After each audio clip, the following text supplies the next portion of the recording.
ગણપતિ દાદા.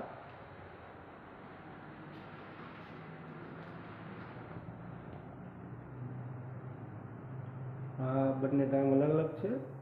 એક ટાઈમ છે આપણે ઇન્ડિયાનો અને બીજો ટાઈમ છે જાપાનનો.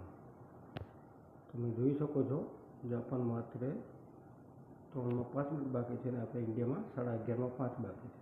ડિફરન્ટ તમે તમારી રીતે જોઈ શકો છો. આપણા ઇન્ડિયન ફ્લેગ છે, એની બાજુમાં જાપાનનો ફ્લેગ છે.